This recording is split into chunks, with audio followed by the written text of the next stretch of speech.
Assalamualaikum warahmatullahi wabarakatuh. Alhamdulillah, kawan-kawan sekalian, hari ini kita bisa bertemu kembali dalam keadaan sehat walafiat tanpa ada halangan apapun. Dan untuk materi hari ini kita tidak sedang membahas materi seperti yang kemarin, Daqaiqul Akhbar, yakni kita hari ini fokus untuk menjawab pertanyaan dari salah satu kawan yang ada di Facebook. Kira-kira pertanyaannya yaitu adalah bisa di sini, bisa Anda baca di sini.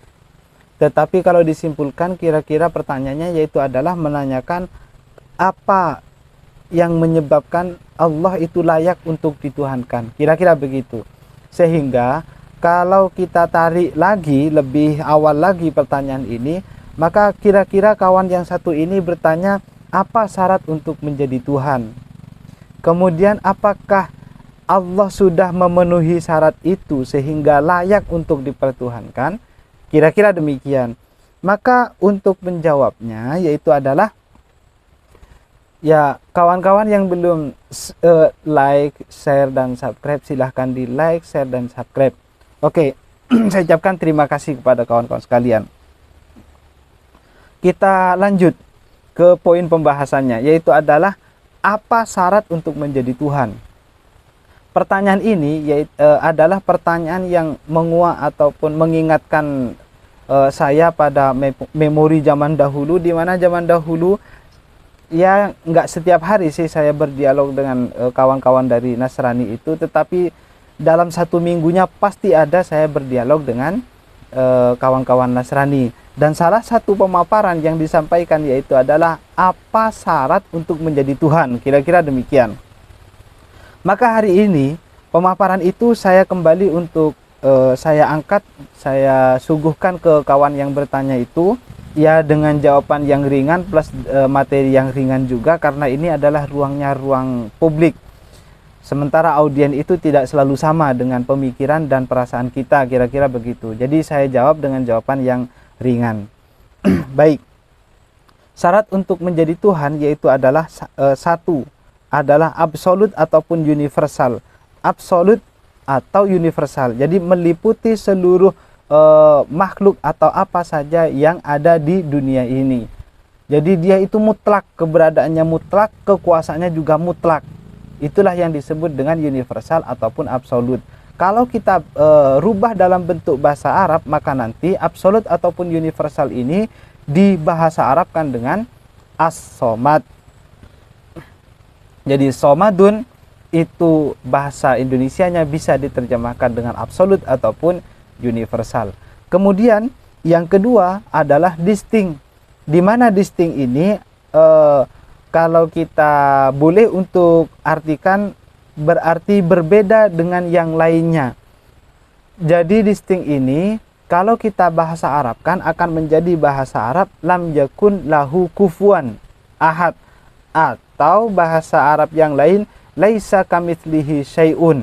Itu adalah distinct. Kalau kita di dunia ini merasa lapar, atau kalau ada makhluk di dunia ini merasa lapar, merasa ingin beristri, ingin tidur, maka Tuhan yang memiliki sifat distinct tidak akan demikian, tidak akan sama dengan apa yang kita alami, atau secara umum tidak akan sama dengan apa yang dialami oleh makhluk ini. Kira-kira begitu, itulah distinct. Kemudian yang ketiga adalah unik. Unik itu adalah zat yang tunggal, zat yang tunggal. Apa bahasa Arabnya zat yang tunggal? Satu, yaitu adalah ahad, atau bahasa yang lebih mengena yaitu adalah esa, tunggal, kira-kira begitu. Ini semua syarat-syarat yang ada tiga ini, universal, absolut, distinct, dan unik, itu telah tertuang di dalam surat Al-Ikhlas. Qul huwallahu ahad, Allahus somad, lam yalid wa lam yulad wa lam yakun lahu kufuwan ahad. Kawan-kawan sekalian, yang perlu saya tambahkan yaitu adalah dalam Asy-Syifa-nya Ibnu Sina, beliau mengistilahkan Tuhan ataupun menamakan Tuhan tidak menamakan dengan Rabbun ataupun ilahun, tetapi menamakannya dengan mabda'ul ula, atau sesuatu yang mula-mula ataupun sesuatu yang awal sekali. Mabda'ul ula ini yang kemudian oleh kita disebut dengan Tuhan. Lantas siapakah Tuhan yang telah memenuhi tiga kriteria ini, yaitu adalah universal ataupun absolut, distinct, dan unik? Dalam versi kita yaitu adalah Allah Subhanahu wa ta'ala. Jadi kawan-kawan sekalian, Allah itu bukanlah merujuk pada substansi ataupun zat Allah itu sendiri, tidak, melainkan Allah itu adalah sebuah nama. Sekalipun toh pernyataan ini sebetulnya masih bisa untuk dikontestasikan ataupun masih bisa diperdebatkan oleh kalangan-kalangan yang lain. Tetapi kita lebih suka, saya sendiri lebih suka untuk menyatakan bahwa Allah itu hanyalah sebuah nama, bukanlah zat. Kira-kira demikian. Kemudian kita merujuk pada surat Al-Ikhlas. Jadi semua persyaratan yang ada 3 itu sebetulnya sudah tertuang di dalam surat Al-Ikhlas. Kisahnya surat Al-Ikhlas ini bahwa suatu ketika ada seorang Nasrani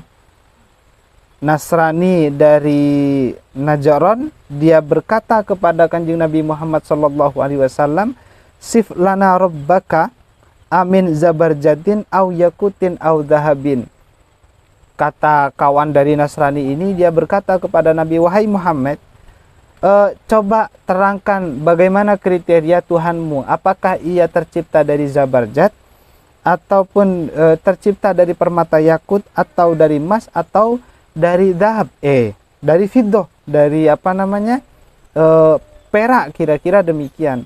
Sebagaimana Tuhan-Tuhannya orang kufar zaman dahulu, di mana biasanya Tuhan orang kufar yang diistilahkan dengan ausan ataupun asnam itu kalau tidak terbuat dari batu, ya terbuat dari kayu. Kira-kira demikian. Jadi mereka menyangkanya bahwa Allah tercipta dari partikel ataupun benda-benda yang ada di dunia ini. Sehingga Nabi menjawab, "Inna rabbi laisa min syai'in li'annahu khaliqul asya." Kata Nabi Muhammad SAW, Tuhanku bukanlah terbuat dari partikel, bukanlah terbuat dari parsial ataupun sesuatu yang ada di dunia ini. Karena apa? Karena Tuhanku lah yang menciptakan dunia ini termasuk segala sesuatunya. Kira-kira begitu. Kemudian fanazalat qul huwallahu ahad, sehingga pertanyaan inilah maka Allah menurunkan ayat qul huwallahu ahad. Katakanlah wahai Muhammad, huwa Allah ahad. Huwa merujuk pada al-mabdaul ula. Mabdaul ula ini bernama Allah. Kemudian Allah itu memiliki sifat ahad, yaitu adalah unik. Kira-kira demikian. Kemudian selanjutnya, qalu huwa wahidun wa anta wahid. Wahai Muhammad, kata kawan dari Nasrani ini, kalau Tuhan sendiri, bukankah engkau juga sendiri? Lantas apa bedanya engkau dengan Tuhan? Sama-sama sendiri, sama-sama satu. Kira-kira begitu. Faqala laisa kamitslihi syai'un. Akhirnya Nabi menjawab, laisa kamitslihi syai'un. Tidak satupun di dunia ini yang sama ataupun menyamai ataupun setara dengan Tuhanku. Qalu zidna minas sifah. Coba tambahkan lagi keterangan kriteria daripada Tuhanmu itu, wahai Muhammad, kata kawan dari Nasrani. Faqala Allahus somad. Kemudian Nabi melanjutkan, Allah adalah zat yang as-somad. Faqalu wa mas-somad. Apa itu somad? Faqala, Nabi menjawab, alladzi yusammidu ilaihi al-khalqu fil hawaij, yaitu adalah zat ataupun titik awal al-mabda'ul ula yang kepadanya seluruh makhluk ini mencurhatkan segala kebutuhannya. Artinya mabda'ul ula ini ataupun as-somad ini adalah zat yang dibutuhkan oleh seluruh umat ataupun seluruh makhluk yang ada di dunia ini. Apa as-somad bahasa sininya, yaitu adalah absolut ataupun universal. Sudah dua. Berarti Tuhannya Nabi Muhammad sudah memenuhi dua kriteria sehingga nantinya akan layak untuk dianggap ataupun dituhankan, begitulah ya. Selanjutnya yaitu adalah faqalu zidna, tambahkan lagi, atau apalagi kriterianya, apalagi sifat-sifat daripada Tuhan yang engkau miliki itu wahai Muhammad, kata kawan dari Nasrani ini. Fanazala lam yalid kama waladat Maryam wa lam yulad kama wulida Isa. Jadi kata Allah Subhanahu wa taala, saya ini adalah zat yang tidak beranak sebagaimana Maryam, juga tidak diperanak sebagaimana Isa. Ini sepertinya sudah mengcounter ataupun menolak dogma ataupun doktrin dari kawan-kawan yang lain, kawan-kawan Nasrani, di mana kawan Nasrani ini biasanya akan menganggap bahwa Isa itu adalah sebagai Tuhan ataupun Maryam juga sebagai Tuhan, Bunda Maria gitu loh. Kemudian walam yakun lahu kufuwan ahad. Di dalam wahyu itu Allah menambahkan walam yakun lahu kufuwan ahad. Tidak satupun di dunia ini yang sekufu, yang setara ataupun menyamai dengan Allah Subhanahu wa taala. Tidak siapapun di dunia ini. Jadi ini adalah kriteria yang ketiga daripada Tuhannya Muhammad, yaitu Allah Subhanahu wa taala. Apa kriteria yang ketiga? Yaitu adalah distinct atau lam yakun lahu kufuwan ahad. Kira-kira dari sini kita bisa ketahui bahwa Tuhan yang diperkenalkan oleh Muhammad yaitu adalah Al-Mabda'ul Ula, atau yang bernama Allah Subhanahu wa taala, adalah Tuhan yang memenuhi 3 syarat ataupun 3 kriteria sehingga layak untuk kita pertuhankan, yaitu adalah As-Samad, kemudian lam yalid wa lam yulad wa lam yakun lahu kufuwan ahad. Jadi universal ataupun absolut, unik dan distinct, kira-kira demikian. Jadi untuk kawan yang bertanya di Facebook itu, kira-kira jawabannya sesederhana ini. Jadi saya jawab dengan materi yang ringan saja, karena kalau materi yang lebih berat, misalkan konteks yang agak-agak Jawi, agak-agak dunia Jawa ataupun kejawen, contohnya semisal seperti pembahasan nafas, nufus, tanafas, kemudian ada anfas, kemudian saya tadi ke pembahasan lagi wadi, madi, mani, maningkem, ataupun reore, tamuni, tontonan, totop, dan lain sebagainya. Nanti dikiranya saya orang yang sesat lah, dikiranya saya orang suluk lagi, daripada menimbulkan fitnah di anggapan ataupun di prasangka orang lain. Mending kita arahkan pertanyaan itu ke pertanyaan yang sederhana saja, kira-kira begitu. Dan untuk kawan-kawan yang lain, silahkan kalau ada pertanyaan yang memang hendak Anda tanyakan, tidak usah sungkan, tidak usah malu-malu, silahkan berkomentar di video ini ataupun di channel-channel saya yang lain, baik itu di TikTok, di Instagram, ataupun di Facebook dan lain sebagainya lah, kira-kira begitu.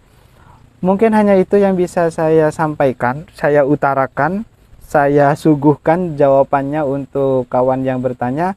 Mudah-mudahan jawaban yang telah saya sampaikan bisa memuaskan ke penanya, dan kalau misalkan kurang puas silahkan bertanya lagi, baik itu di dunia yang terbuka, publik, ataupun yang private.